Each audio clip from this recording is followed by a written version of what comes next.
로마서 53번째입니다. 잘 살고 못 산 것의 차이는 로마서 5장 10절에서 11절 두 절만 봅니다. 함께 봉독하시죠. 곧 우리가 원수 되었을 때 그 아들의 죽으심으로 말미암아 하나님으로 더불어 화목되었은즉 화목된 자로서는 더욱 그의 살으심을 인하여 구원을 얻을 것이니라. 이뿐 아니라 이제 우리로 화목을 얻게 하신 우리 주 예수 그리스도로 말미암아 하나님 안에서 또한 즐거워하느니라. 아멘. 자, 이렇게 또 한 해가 갑니다. 작년 송구영신 예배 드린 게 진짜 엊그제 같은데 이제 나이를 먹으면 먹을수록 세월은 더 빨라지는 것 같아요. 그냥 눈 깜짝했는데 또 오늘이 올해의 마지막 날입니다. 매년 이맘때쯤이면 사람들은 한 해를 반추해 보면서 스스로 결산을 해보곤 하죠.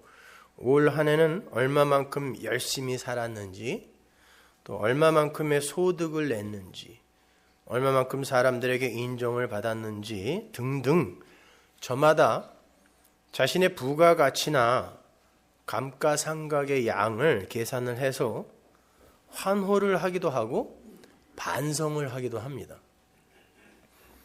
여러분은 한 해를 어떻게 보내셨습니까?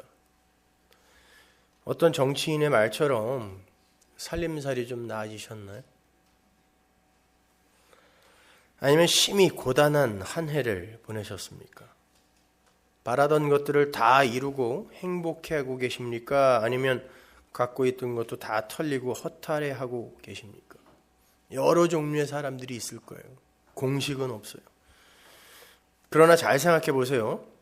성도의 삶의 성공과 실패가 세상 사람들의 그 부가가치나 감가상각 계산에 의한 그 성패 판단과 같을 수 있나요?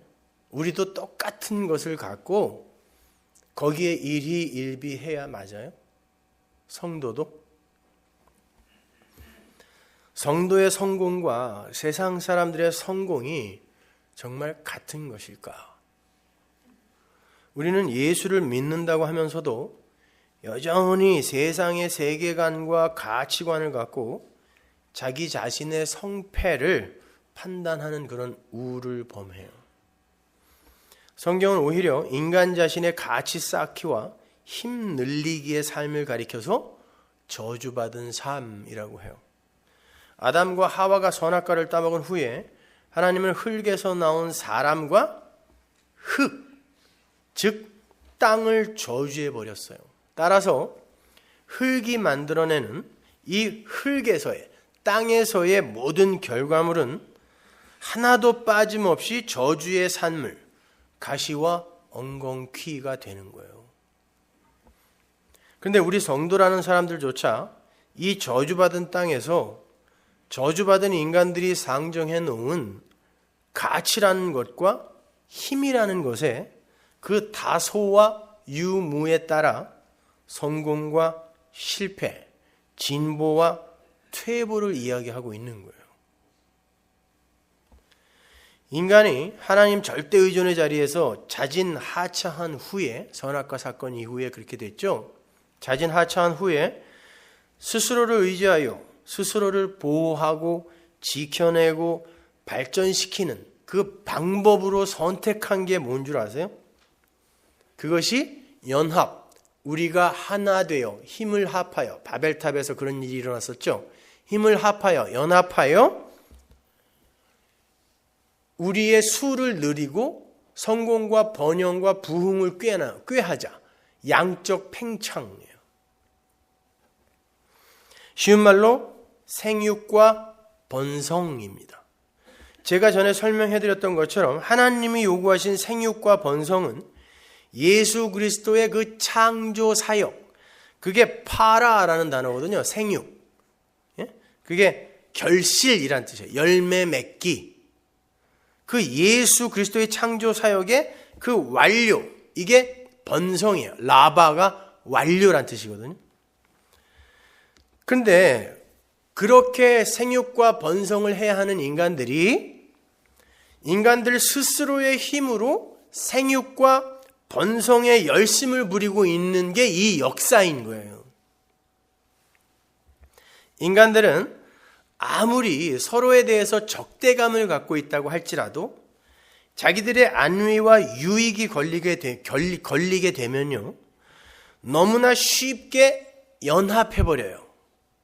쉽게 보시죠, 여러분 주변에서. 그리고 그 연합된 세력을 키우는 데에 총력을 기울여요. 그리고 많은 다수가 가는 길을 정의, 옳은 것, 참 이렇게 판단을 하죠. 민주주의나 뭐 이런 게 다 그런 거 아니에요. 다수결의 원칙이나 이런 게. 인간들의 선행 체계나 지식 체계는요, 전부 그러한 연합과 성장을 성공의 지표로 제시를 해요. 하나가 되자, 서로 사랑하자, 성공하자, 번영하자 등등 인간들의 가치 향상의 노력과 번성의 열매 맺기가 이 역사의 유일한 목적이에요. 그래서 성도라는 사람들까지도 한 해를 결산하면서 그러한 것들을 근거로 성공과 실패를 판단하곤 하는 거예요. 그러나 이 모든 건 하나님의 은혜를 떠난 피조물들의 그 저주 속 몸부림에 불과한 거예요. 이렇게 연합하여 흥왕하겠다는 이 역사 속 아담들, 그 죄인들의 현실을 잘 나타내고 있는 히브리어 단어가 다그라는 단어예요. 다그. 이 다그라는 단어는 히브리어 다가와 다아그, 이 두 단어가 조합되어서 생성된 단어인데요, 그 의미는 물고기라는 의미예요. 물고기. 그러니까 히브리 사람들에게 있어서 물고기, 다그라는 단어는 다가와 다그의 의미를 모두 담고 있는 개념으로 이해가 되어진단 말이에요. 그러니까 히브리 사람들이 성경을 읽었을 때와 우리가 성경을 읽었을 때 많이 그 이해의 폭이 다르겠죠, 그죠? 그래서 이제 설명을 해드리는 거예요, 제가요. 그러니까 이 히브리어 다가는 알을 낳다, 수가 많아지다, 그러니까 알을 낳아서 새끼를 번식하는 것들은 한 번에 왕창 낳죠, 그죠? 그러니까 다가는 알을 낳다, 수가 많아지다, 다산하다 이런 뜻이에요. 물고기 안에 이런 뜻이 들어있단 말이에요. 물고기들도 굉장히 많이 알을 낳죠, 여러분. 그 인본의 시각에서의 생육과 번성이죠, 그죠? 다가란 단어 자체가. 그리고 다그는 두려워하다, 근심하다, 슬퍼하다라는 뜻이에요. 그러니까 히브리 사람들에게 있어서 물고기 다그는 두려움, 무서움을 극복하기 위해서 다산하여 수를 늘이다, 이런 뜻이 있어요. 물고기라는 단어 자체 안에요. 그래서 히브리 사람들은 물고기처럼 알을 낳는 난태생을, 알을 낳아 후손을 번성하는 걸, 번식시키는 걸 난태생이라 그러죠. 알 난자예요. 그 난태생을 저주받은 출생이라고 여기고 부정한 것이라 그래요. 성경에도 나오죠, 그죠? 알에서 나오는 건. 근데 이 세상 모든 동생물들은요, 여러분 전부 알에서 난다는 거 아세요? 포유류는 그냥 새끼를 낳는데요. 근데 한번 잘 생각해 보세요.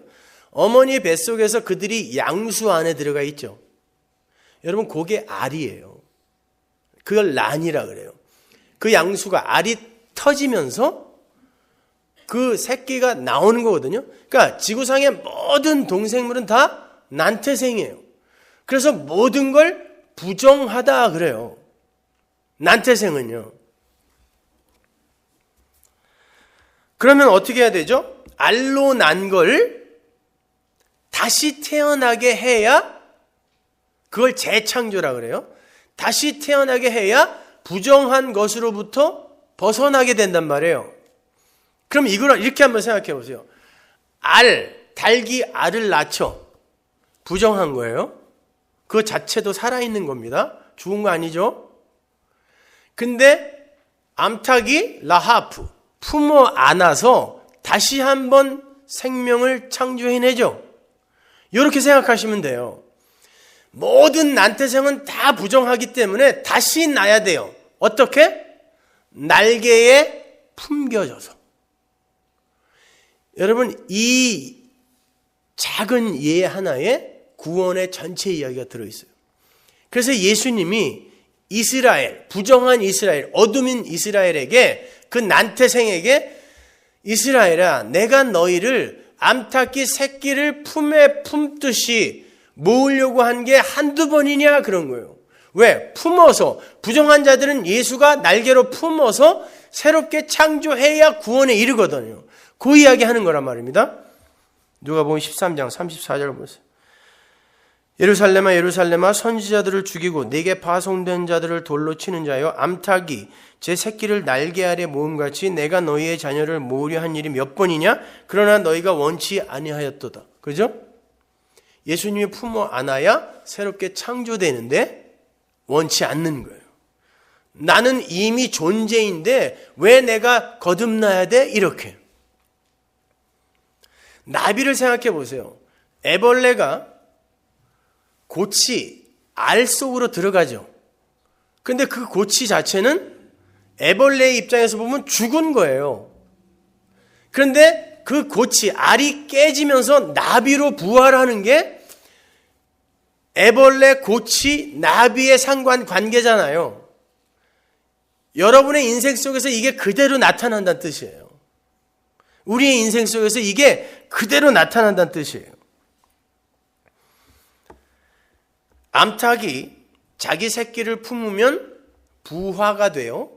그 단어가 하나님의 신이 수면 위에 운행한다 해서의 그 운행하다 라하프라 그랬습니다.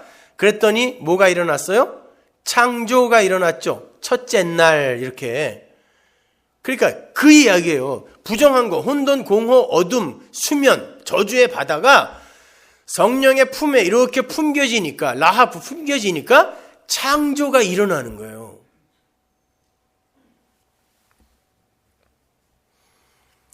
그렇게 아래서 나오는 그 부정한, 수가 많은, 그 증가가 되는 이것만을 목적으로 삼는 그런 부정한 이 역사 속 피조물들이 하나님의 날개 아래에서 다시 품어져서 새로운 피조물로 탄생하게 되는 게 역사 속에서의 구원의 모습이에요. 그래서 이스라엘의 출애굽을 하나님이 날개로 덮어서 날개 위에 얹어서 구원해냈다, 이렇게 이야기를 하는 거예요. 근데 이 날개라는 단어가 정확하게 옷자락이라는 단어와 똑같은 단어라고 그랬죠. 근데 성경에서 옷자락으로 무엇을 덮다 그러면 뭐라 그랬어요? 신랑의 옷자락으로 신부를 덮다 그러면 혼인이에요. 그게요. 그죠? 그래서 룻기에 보면 당신의 옷자락으로 나를 덮으소서 그러죠. 결혼해 주세요, 이런 뜻이에요. 그러니까 이런 이야기예요. 이 역사는 어떻게 하나님이 자기의 은혜의 옷으로 신부에게 덮어서 그 부정한 신부를 하나님과 방불한 존재로 끌어올리는가를 보여주는 거. 그게 이 역사란 말입니다. 그래서 성경에 구원받는 하나님의 백성들과 물고기가 대비되고요. 그 물고기와 상관되는 배와 그물이 그렇게 많이 등장하는 거예요. 이제 여러분은 2012년에는 성경을 조금 더 깊이 보라고 제가 조금 깊은 설명을 해드리는 거예요. 그중 제가 하나만 보고 갈게요. 누가복음 5장 1절 보세요. 무리가 옹위하여 하나님의 말씀을 들을새 예수는 게네사렛 호숫가에 서서 호숫가에 두 배가 있는 것을 보시니 어부들은 배에서 나와서 그물을 씻는지라 예수께서 한 배에 오르시니 그 배는 시몬의 배라 육지에서 조금 뛰기를 청하시고 앉으사 배에서 무리를 가르치시더니 말씀을 마치시고 시몬에게 이르시되 깊은 데로 가서 그물을 내려 고기를 잡으라. 시몬이 대답하여 가로되 선생이여 우리들이 밤이 맞도록 수고를 하였으되 얻은 것이 없지만은 말씀에 의지하여 내가 그물을 내리리이다 하고 그러한즉 고기를 애운 것이 심히 많아 그물이 찢어지는지라. 이에 다른 배에 있는 동물을 손짓하여 와서 도와달라 하니 저희가 와서 2배의 채움에 잠기게 되었더라. 계속 2배가 나와요. 시몬 베드로가 이를 보고 예수의 무릎 아래 엎드려 가로되 주여 나를 떠나소서 나는 죄인이로소이다 하니 이는 자기와 및 함께 있는 모든 사람이 고기 잡힌 것을 인하여 놀라고 세베대의 아들로서 시몬의 동업자인 야고보와 요한도 놀랐습니다. 예수께서 시몬에게 일러 가라사대 무서워 말라 이제 후로는 내가 사람을 취하리라 하시니. 여러분이 너무 잘 아는 이야기죠. 설교를 하라고도 할 수 있죠. 이거 갖고요. 물고기를 잡던 시몬에게 앞으로는 물고기가 아니라 사람을 낚는 어부가 되게 하겠다라고 물고기와 구원받는 사람을 대비하고 있어요. 대조시키고 있단 말이에요. 사람을 낚는다는 건 저주의 바닷속에서 자기가 마치 살아있는 것처럼 착각하고 있는 그 물고기의 삶, 자기 가치의 확장, 물고기, 나가라는 단어 자체가 확장, 다수, 많아짐, 번성 이런 뜻이라 그랬잖아요. 그러한 물고기의 삶을 살고 있는 자를 건져 올려서 낚아 올리는 건 뭐예요? 물속에서 살아있다고 착각하고 있는 자를 낚아 올리는 건 뭐죠? 물고기 낚아 올리면 어떻게 돼요? 죽어요. 죽여서 살리겠다는 뜻이에요. 산자인 척하는 자를 낚아 올려서 죽여서 반드시 살려내게 하겠다는 뜻이에요. 누구에게? 베드로에게. 성도가 바로 하나님의 말씀으로 그 역할을 하게 되는 사람들이란 뜻이에요. 근데 거기서 시몬의 배가 나와요. 여러분 시몬이라는 단어는 히브리어 그 시므온에서 나온 건데 시몬, 이 시몬은 광야, 사막이란 뜻이에요. 제가 전 시간에 성도에게 닥치는 기근, 기갈, 굶주림 이런 거에 대해서 설명해 드렸죠. 그죠? 3년 반의 기근, 하늘이 닫힘 이런 거요. 거기에 생수이신 예수가 부어져서 어떤 일이 일어나게 되는가 이걸 설명해 드렸잖아요.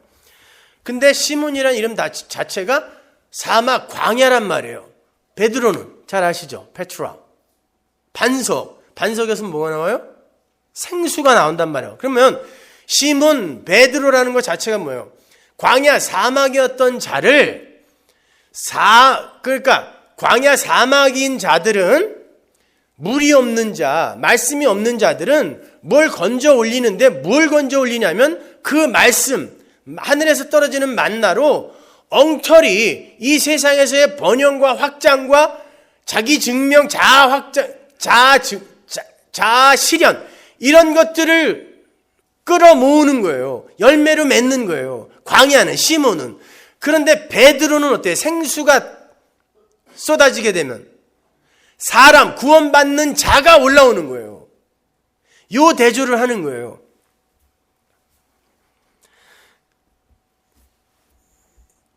그 시몬이 밤새 물고기를 잡다가 한 마리도 못 잡고 그물을 씻고 있었어요. 이게 원래의 이 세상 사람들, 예수를 믿는다고 하지만 엉터리 예수를 믿고 있는 사람들, 그 사람들의 결론이에요, 이게. 아무리 열심히 해도 마지막에는 벅벅 그물만 닦고 있는 거. 아무런 소득도 없는 거예요. 여러분, 예수님께서 육신을 입고 이 땅에 오셔서 구약을 그대로 삶으로 다시 살고 갔다라는 건 아시죠? 그죠? 예수님은 구약을 부정하러 오신 게 아니라 구약의 율법으로 예수를 설명해 놨는데 못 알아먹으니까 예수님이 오셔서 구약을 삶으로 살고 가신 거란 말이에요. 그래서 신약에 등장하는 여러 가지 소품들은 전부 구약적 배경을 갖고 있어요. 그래서 성경을 유기적으로 봐야 된다라고 제가 말씀드린 거예요. 그게 성경신학이라는 거란 말입니다. 구약과 신약을 따로 떨어뜨려 놓고 보면 안 된단 말이에요. 신약 성경에 자주 등장하는 그 배라는 소품이 궁극적으로 어디에서 설명이 완료가 되죠, 여러분? 잘 생각해 보세요. 어디에서 그 배라는 소품이 완료가 돼요? 설명이 완료가 돼요. 요한계시록에 어떤 배가 나오잖아요. 계시록 18장 15절로 가보세요. 바벨론을 인하여 치부한 이 상품의 상고들이 그 고난을 무서워하여 멀리 서서 울고 애통하여 가로되 화이토다 화이토다 큰 성이요 세마포와 자주와 붉은 옷을 입고 금과 보석과 진주로 꾸민 것인데 그러한 부가 일시간에 망하였도다. 각 선장과 각 처를 다니는 선객들과 선인들과 바다에서 일하는 자들이 멀리 서서 그 불붙는 연기를 보고 외쳐 가로되 이 큰 성과 같은 성이 어디 있느냐 하며 티끌을 자기 머리에 뿌리고 울고 애통하여 외쳐 가로되 화이토다 화이토다 이 큰 성이여 바다에서 배부리는 모든 자들이 너의 보배로운 상품을 인하여 치부하였더니 일시간에 망하였도다. 여기에서 이 장사하는 배예요. 근데 이거는 바벨론이라는 걸 여러분 아시죠? 그죠? 바벨론을 배라 그래요. 그리고는 이 배가 장사하는 배라 그러죠. 근데 여기에서 계시록 읽어보면 사람의 영혼이 거래됐다는 거 아시죠? 영혼이 거래가 됐어요. 그들의 거래 품목에 사람의 영혼이 들어가 있다니까요. 뭐겠어요? 역사 속에 던져진 가짜 교회 이야기하는 거예요. 그냥 세상만 이야기하는 게 아니에요. 성경은 항상 성도와 성도인 척하는 자들에게 주어지는 거예요. 그래서 성도인 척하는 자들이 세상 사람들이 성경을 왜 봐요? 안 본다니까요. 성도인 척하지만 말씀을 제대로 못 받아들이는 가짜들과 그 진리를 아는 자들에게 준 게 성경이란 말이에요. 그러니까 이 배는 뭐냐면 사람의 영혼이 거래되는 그러나 장사하는 배. 예수님이 뭐라 그러죠? 옛 성전을 너희들은 여기를 장사하는 곳으로 만들었구나 그러잖아요. 그러면 뭐겠어요? 구약의 인본주의, 율법주의를 그 깃발을 높이 든 구약의 옛 성전, 구약, 율법주의, 요것을 요 바벨론, 요 장사하는 배, 요게 지금 함축하여 상징하고 있다는 것을 여러분 알 수 있겠죠. 그죠? 장사라는 건 인간들이 자기의 노력과 수고를 들여서 자기의 유익을 구하는 거죠. 성전이 왜 장사하면 안 되냐면 성전은 인간들의 유익을 위해 존재하는 게 아니란 말이에요. 그래서 예수님이 그렇게 화낸 거예요. 왜 장사하는 곳으로 만들었냐고. 바로 이 바벨론이라는 인간들의 가치와 유익을 위한 그 배가 하나 등장하고요. 성경에는. 그리고 노아의 방주가 상징하는 예수라는 두 배가 등장해요. 잘 이해하세요.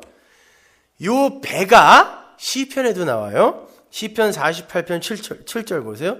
주께서 동풍으로 다시스의 배를 깨트리시도다. 우리가 들은 대로 만군의 여호와의 성 우리 하나님의 성에서 보았나니 하나님이 이를 영영히 견고케 하시리로다.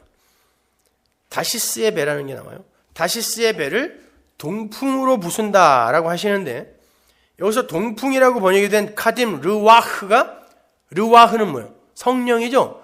근데 반대쪽의 영이에요. 카딤 르와흐. 그걸 동풍이라고 번역을 했는데 제가 지난 시간에 이 영이라는 거 왜곡된 영, 더러운 영 반면에 참된 영 이게 대조된다 그랬죠. 성경에서. 근데 왜곡된 영, 더러운 영은 때때로 성경에서 귀신, 마귀 이렇게 번역이 된다 그랬잖아요. 그럼 반대쪽의 영이 뭐겠어요? 요한복음 6장 33절 보세요. 살리는 것은 영이니 육은 무익하니라. 내가 너희에게 이른 말이 영이요 생명이라. 자, 말씀이 성령, 푸뉴마, 르와흐예요. 푸뉴마이고 생명, 조에다 이렇게 이야기하는 거예요. 말씀으로 오신 예수 안에 생명이 들어있다라고 선언한 요한복음 1장의 말씀이 지금 그대로 반복되고 있는 거예요. 그렇다면 무익한 육은 뭐겠어요? 무익한 육. 살려주는 그 말씀, 영과 반대되는 무익한 육. 말씀을 표피로만, 육의 영역의 안목으로만 바라보는 거. 그건 육이란 말이에요. 육의 안목으로 말씀을 보게 되면 모든 게 도덕과 윤리가 돼요. 그리고 사람들이 이 세상을 어떻게 살면 보다 훌륭한 인간으로 살 수 있는가에 대한 처세술로밖에 안 보이는 거예요. 그건 무익하다는 거예요. 살리는 건 진짜 말씀이라는 거예요. 영이에요, 그게.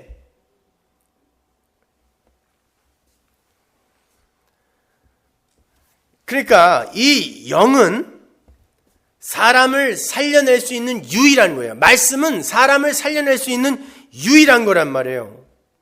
근데 영이 곧 말씀이요 생명이라고 그랬잖아요. 따라서 말씀은 예수로만 결론이 나야 되죠. 예수 안에만 생명이 있고 예수가 말씀이니까. 그러면 모든 말씀을 읽을 때 여러분이 거기에서 예수를 끄집어낸다면 그게 뭐겠어요? 그리고 삶을 살면서 모든 게 다 예수의 십자가 아니면 나는 존재도 아니야 라는 이 예수로 여러분의 삶이 결론이 나면 뭐예요? 여러분의 삶과 여러분이 말씀을 갖고 여러분이 뭐를 낳는 거예요? 예수를 낳는 거예요, 그게요. 그러니까 여러분이 말씀을 통하여 도덕과 윤리나 아니면은 여러분에게 강요되는 어떤 규범 아니면 세상을 어떻게 하면 멋지게 살까에 대한 처세술 이런 걸로 읽게 되면 그건 무익하게 되는 거예요. 성경은 생명이신 예수에 관해서만 기록되어 있단 말입니다. 그래서 예수님도 그러잖아요. 너희들이 성경에서 영생이 있는 줄 알고 성경을 상고하는데 나에게는 안 오는구나. 왜? 성경이 나에 대해서 기록한 것인데 도대체 거기서 영생을 찾는다고 공부는 하는데 그리고 영생을 가졌다고 하는데 왜 나한테는 안 오냐라고 하는 거예요. 이게 육의 안목으로 말씀을 보는 자들에게 하는 일갈인 거예요, 이거요.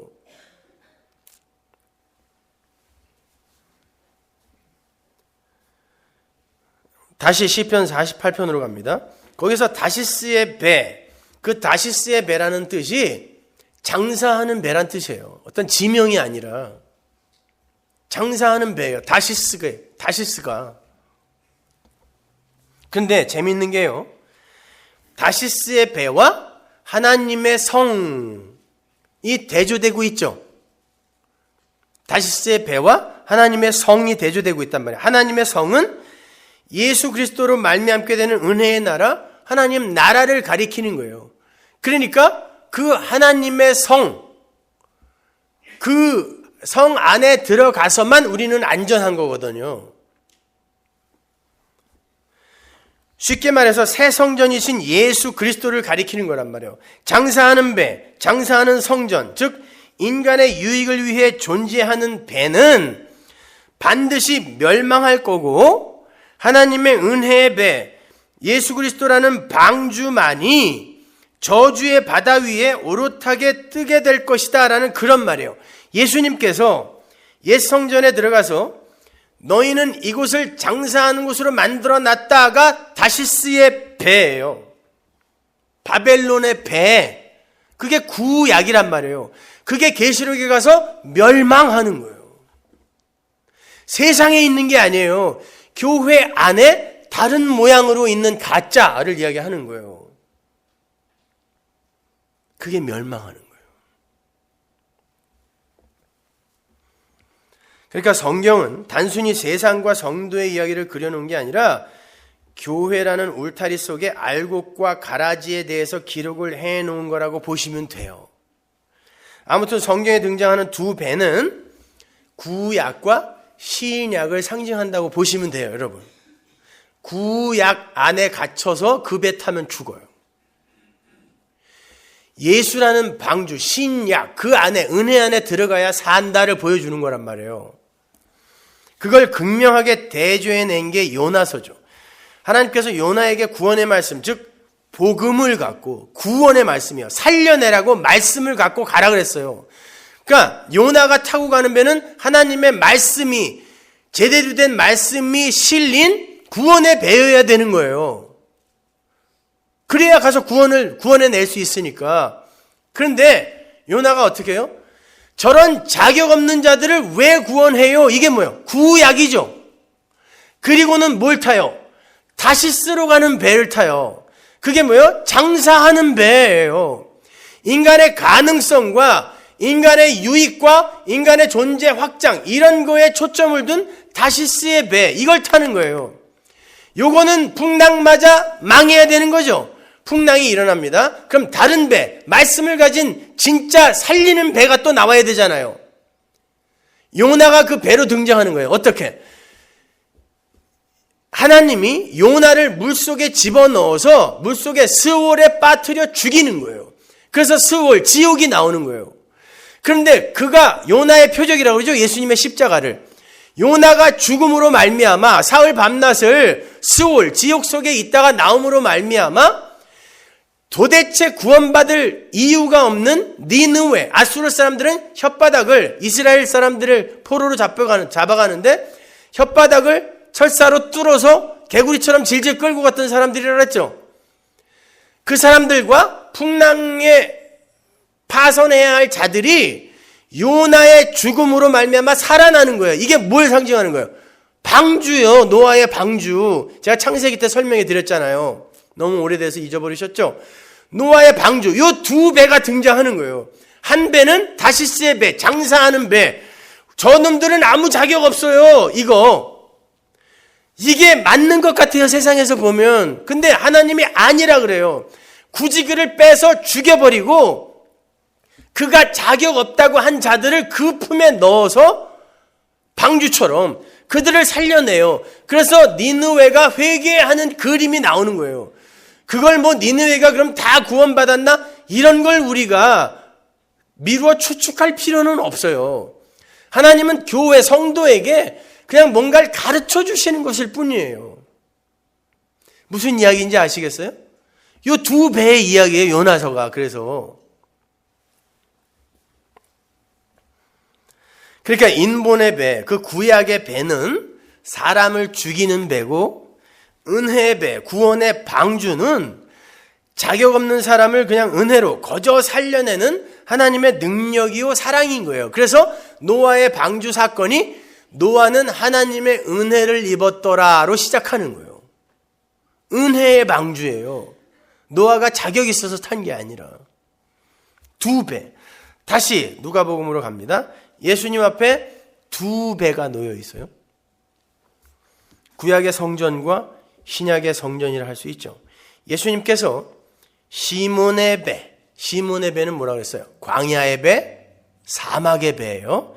시몬의 배, 기갈의 배, 가뭄의 배에 올라가시는 거예요.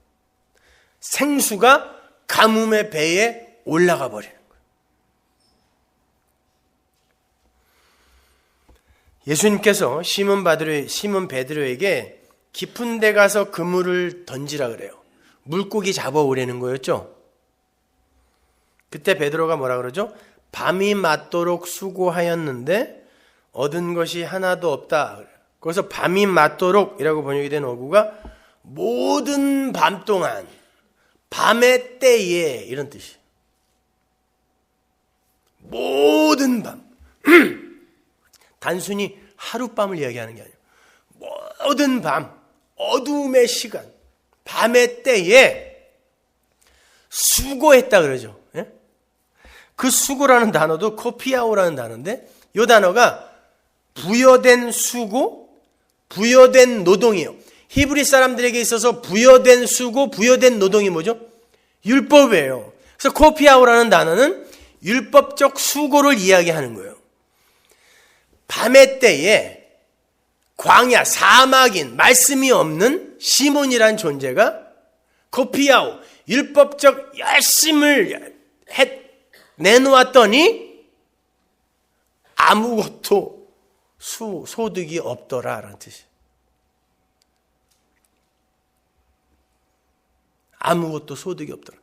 여러분, 이건 단순히 예수님이 우리의 힘으로는 아무것도 못해도 예수님이 명령하신 걸 그대로 순종하면 그물이 찢어지도록 고기를 잡는데 이 얘기가 아니에요. 성경은 다 예수의 이야기라고 그랬잖아요. 그 상태에서 예수님이 말씀을 던지세요. 인간들이 어떤 오해를 하고 있는지 가르쳐주기 위함이에요. 그때는 아직 교회에 하나님의 백성들에게 성령이 오시기 전이죠. 그러면 예수님의 말씀이 누구에게든 이해가 가면 안 돼요. 그래서 제자들도 이해 못하는 거예요. 그때 시몬 베드로가 그 말씀을 듣고 나가서 하나님의 뜻대로 무언가를 성공적으로 성취해내면 안 되는 거예요. 예수님은 항상 말씀으로 오세요. 그리고 말씀을 하세요. 그건 하나님의 말씀인데 성령을 받지 못한 자가 하나님의 말씀을 성취해내면 안 된다니까요. 그러니까 베드로가 고기를 많이 잡아온 건 성령이 오시기 전에 베드로가 고기를 많이 잡아온 건 우리 보고 이렇게 해라라고 교훈을 주기 위한 모델이 아니란 말이에요.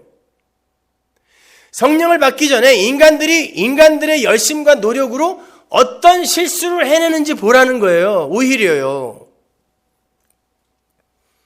여러분, 성경이 어려워요. 쉽지 않아요. 하나님은 하나님의 말씀을 가린다니까요. 여러분 그럴 거예요. 왜 그렇게 어렵게 하겠어? 누구나 다 읽어서 이해하게 하겠지. 네가 틀린 거야라고 말씀하실지 모르겠지만 하나님은 하나님의 백성 이외에 그 누구도 못 알아먹게 막았다 그랬어요. 하나님의 말씀을. 그래서 하나님의 백성 이외에는 이해가 안 가게 그냥 감춰버렸어요. 무스테리온으로 막아버렸다니까요. 절대로 누구나 다 읽고 이해할 수 있게 쉽게 안 썼어요. 생명나무 실과는 화염검으로 막혀있다니까요. 성도만 이해한단 말이에요.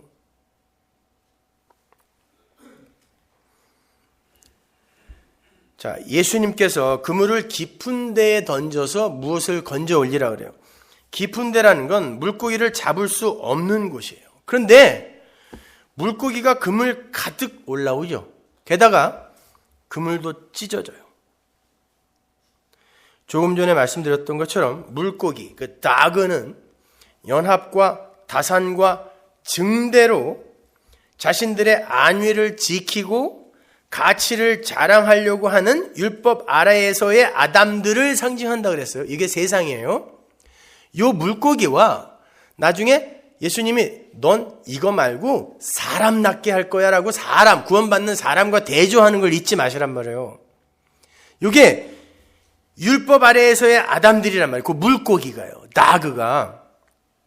시몬은 베드로, 물을 내는 반석이 되어서 사람을 살려야 되는데 시몬인 상태에서는 말씀을 가지고도 물고기만 낚아 올리더라는 걸 보여주는 거예요.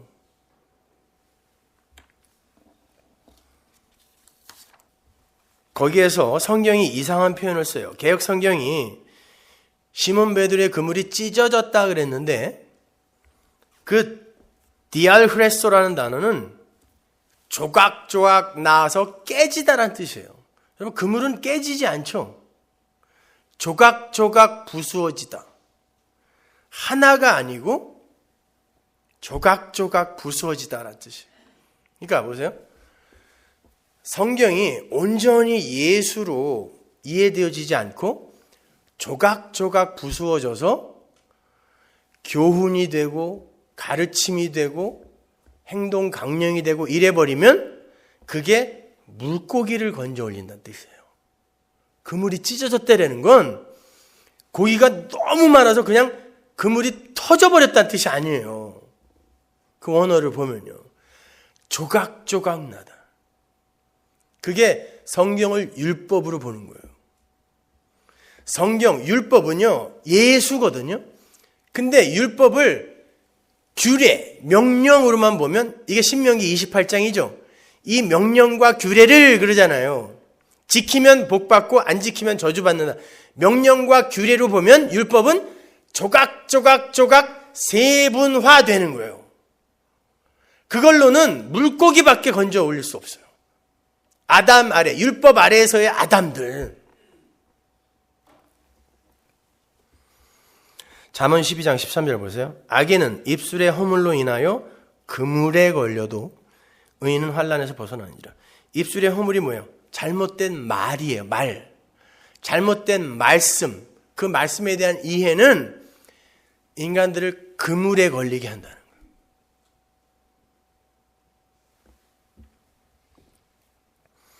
인간의 행위, 도덕과 윤리와 성숙의 강요로 축약되는 구약의 오해된 말씀, 그걸 떠올리면 돼요.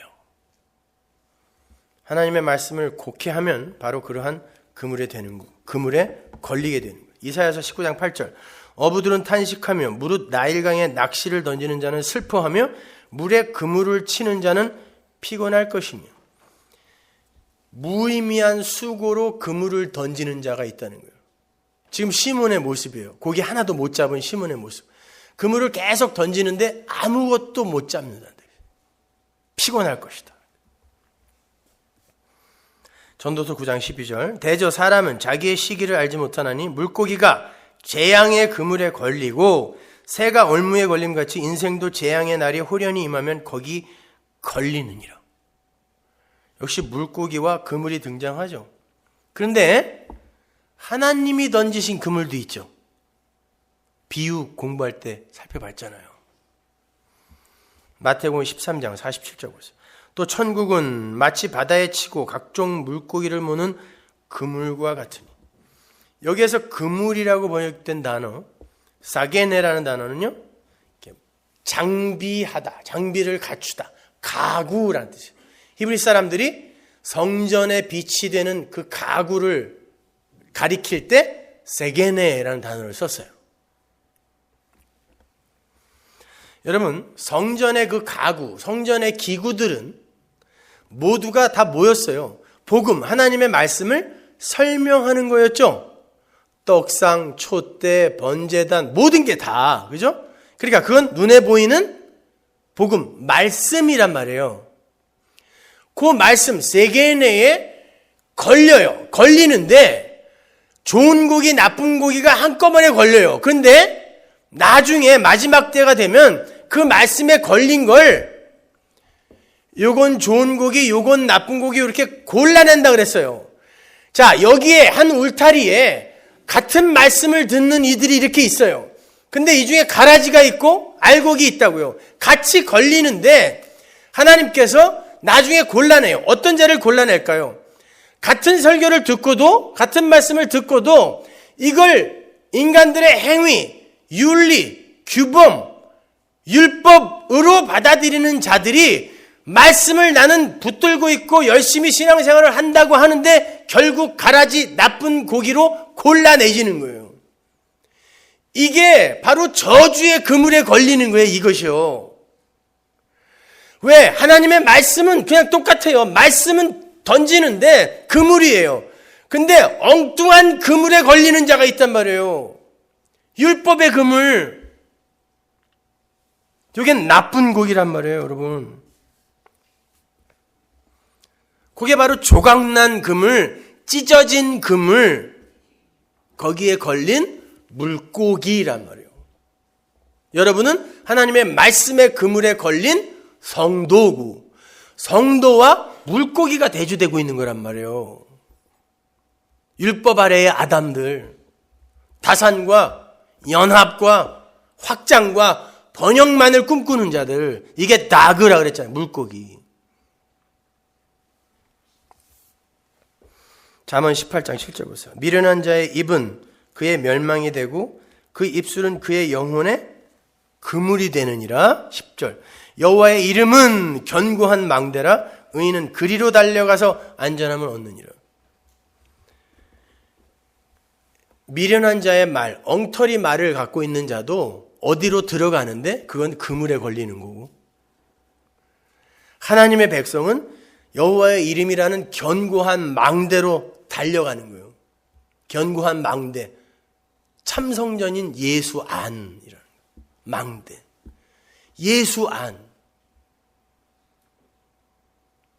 보세요. 이렇게 그물과 진짜 하나님의 이름, 하나님의 말씀이 대조되고 있고, 엉터리 배, 노아의 방주인 예수라는 배, 이렇게 대조되는 거란 말이에요. 하박국 1장 14절 보세요.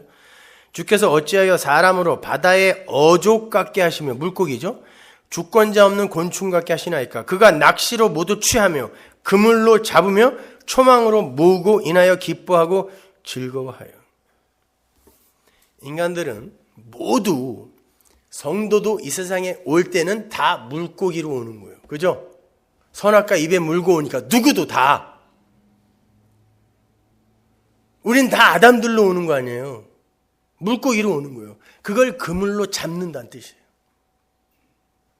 그리고는 나쁜 고기는 영원한 불못으로 던져버리고 거기에 걸려진 좋은 고기만 하나님 나라로 끌고 올라간다는 그런 뜻이란 말입니다. 그렇다면 누가복음 5장의 그 시몬, 아직 베드로라는 이름도 받지 못한 시몬이 그 시몬의 배, 기근의 배, 갈증의 배로 잡은 물고기는 축복의 물고기예요? 저주의 물고기예요? 저주의 물고기란 말이에요. 그래서 그 저주의 배가 바다에 빠지는 걸로 끝나는 거예요. 누가복음 5장 7절 보세요. 이에 다른 배에 있는 동물을 손짓하여 와서 도와달라 하니 저희가 와서 두 배의 채움에 잠기게 되었더라. 그물이 조각조각 났어요. 이거 아니네. 왜 안 걸리지? 조각조각 나면 큰일 나는 거잖아요. 그러면 그 말씀을 하신 예수께 도와주세요 해야 되는데 또 다른 배에, 장사하는 배죠. 역시 그것도 또 다른 배에 있는 동무에게 도움을 청해. 이게 이스라엘의 역사였어요. 하나님께서 이스라엘을 일부러 바벨론의 종으로, 애굽의 종으로 보내면 이들은 꼭 다른 나라에게 가서 원군을 청하죠. 우리의 힘으로 해결해 보겠다는 거예요. 거기서 벗어나 보겠다는 거예요. 그건 안 되는 거죠. 지금 시몬이 그 일을 그대로 하고 있는 거예요. 여기에서 두 배가 모두 물에 잠겼다라고 하는데 그건 고기가 너무 많아서 만선으로 돌아왔다는 뜻이 아니라 그 뿌띠조라는 단어는 빠져서 가라앉아 버렸다는 뜻이에요. 그 배가 바다에 빠져서 가라앉아 버리면 그건 끝이에요. 멸망이에요. 시몬은 고기 한 마리 못 건지고 그냥 나온 거예요. 그리고는 하나님 앞에서 뭐라 그래요? 엎드려서 내가 죄인입니다. 이게 끝이에요. 여러분. 죄인의 결국이 그건 거예요.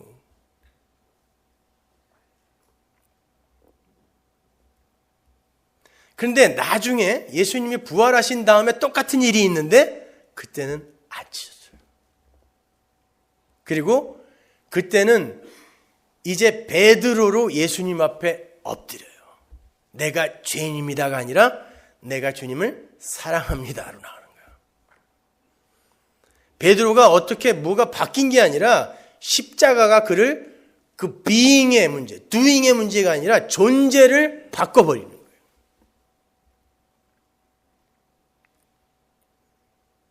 빠져버린 거예요. 잡긴 잡았어요. 고기를 많이 잡았는데 빠져버렸어요. 멸망인 거예요.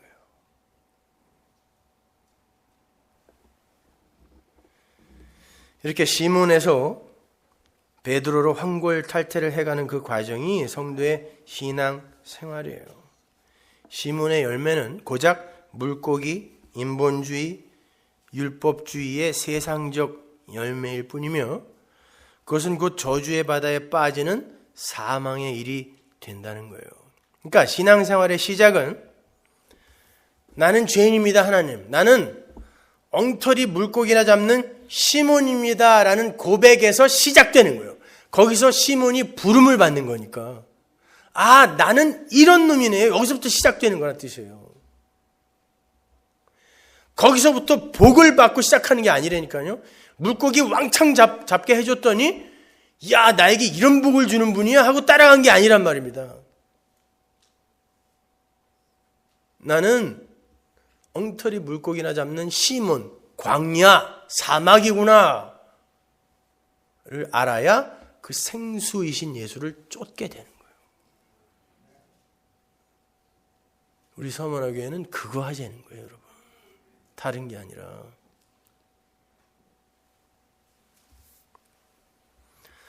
누가복음 5장 10절 보세요. 세베대의 아들로서 시몬의 동업자인 야고보와 요한도 놀랐습니다. 예수께서 시몬에게 일러 가라사대 무서워 말라. 이제 후로는 네가 사람을 취하리라 하시니. 보세요. 이 에피소드는 고기를 많이 잡은 게 복이다, 그런 말도 안 되는 결론을 메시지로 담고 있는 게 아니라 그러한 추구를 부수어내어서 하나님의 백성들에게 그게 아닌 예수를 전하게 하는 사람을 낚는 자로 만들어내는 거, 그게 구원받은 성도의 삶이다를 설명하는 거예요.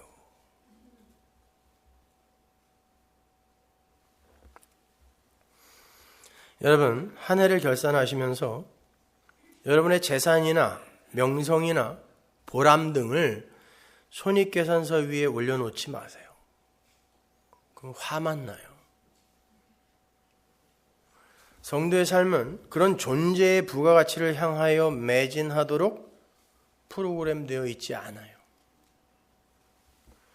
성도는 오히려 그러한 것을 추구하고 쌓는 삶에서 끌려 나와서 예수만을 의지하고 예수의 십자가만을 의존하는 망하는 자리, 부인되는 자리로 끌려가는 삶인 거예요. 그래서 시몬이 가족과 배와 그물을 다 차압당하고 거기서 고기 몇 마리 갖고 쫓아갔어요? 아니, 배가 가라앉고 알몸으로 나왔다니까요. 모든 것 다 뺏기고 예수만 쫓아가는 거예요. 그게 올바른 성도의 삶이란 말입니다. 그게 복이에요. 여러분은 올해 성공한 삶을 사셨어요? 실패한 삶을 사셨어요? 겉으로 보기엔 실패한 것 같죠? 살림살이가 안 나아졌단 말이에요. 그러나 빼앗기고 털리고 고난을 통과하는 삶을 사신 여러분이 성공한 거예요. 그게 진짜 성공이에요. 성도의 삶은 매 순간이 성공의 삶이에요. 매 순간이 승리의 삶이에요. 우리는 이미 성공한 사람들이고 이미 승리한 사람들이에요. 그들이 자기들에게 주어진 승리와 성공이 어떠한 방식으로 주어지게 된 것인지를 삶으로 확인하는 곳이 바로 이 인생이라는 광야란 말이에요. 왜 오병이어, 하늘의 만나를 설명하는 오병이어에 보리떡과 물고기가 등장하는지 이제 완결이 된 거예요. 그죠? 보리떡은 뭐였죠? 간음한 여자, 부정한 여자가 제물로 드린 떡이에요. 그건 짐승이 먹던 거라 그랬죠? 하나님, 제가 짐승 맞습니다. 하나님 떠나 다른 남자와 간음한 그런 여자 맞습니다. 죽어 마땅한 자 맞습니다. 라고 드리는 게 보리떡이라고 했어요. 물고기는 풍요와 다산과 자아 확장과 자아 실현만을 꿈꾸는 율법 아래의 아담들이 물고기라고 그랬죠. 예수님이 바로 그러한 짐승이 먹는 더러운 부정한 간음한 자 보리떡이 되시고 율법 아래의 아담, 그 뱀이 되셔서 우리에게 먹힌 거예요. 십자가 위에서 죽어서 우리에게 먹힌 거예요. 그 예수를 믿는 거예요, 기독교는. 떡과 물고기를 얻어내는 게 기독교가 아니라 그건 다 멸망되어져야 할 것이기 때문에 하나님이 그 보리떡과 물고기가 되어서 그걸 전부 죽여버리고 여러분의 자아를 확장시키고 발전시키고 성숙시켜서 하나님의 기뻐하는 자가 되는 게 아니라 그걸 예수가 죽여야 사는 거예요. 여러분은요. 여러분이 고치 속에 들어가 죽어야 나비로 부활한다니까요. 애벌레가 아이고 난 죽었네. 그 순간 나비가 되는 거예요. 여러분이 성공한 사람 맞는 거예요. 그러니까 아프고 힘들고 어려운 한 해를 보내셨어요? 성공한 거예요. 이 중에서 제일 성공한 사람 나. 여러분도 마찬가지예요. 제일 성공하신 분들이에요.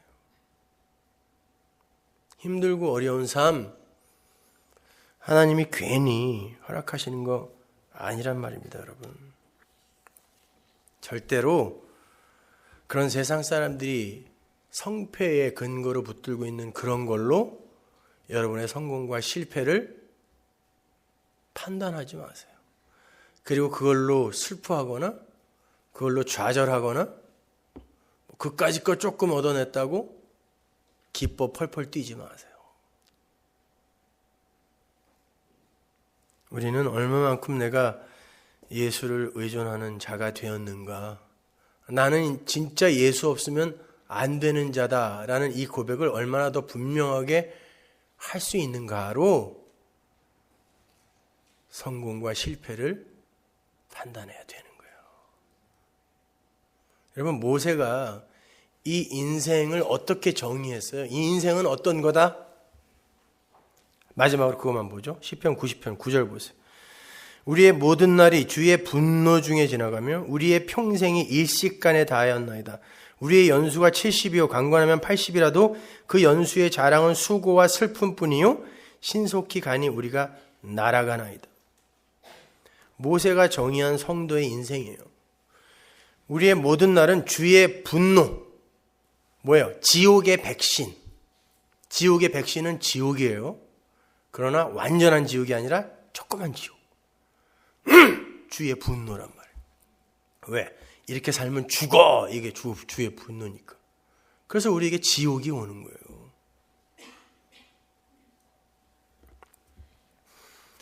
인생은 그런 지옥의 백신, 주의 분노로 감지가 되어져야 맞아요.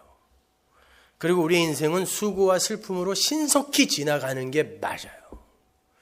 아무리 기쁘고 행복한 일이 일어나도 며칠 안 가잖아요.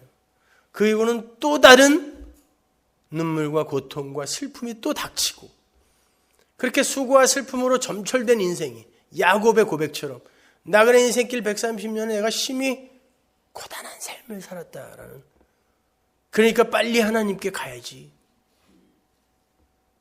그 하나님과 함께 해야지, 이 고백하는 거예요, 여러분.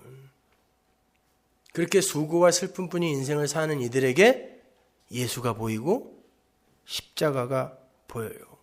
그들에게만 예수의 피가 소중하게 느껴진단 말입니다.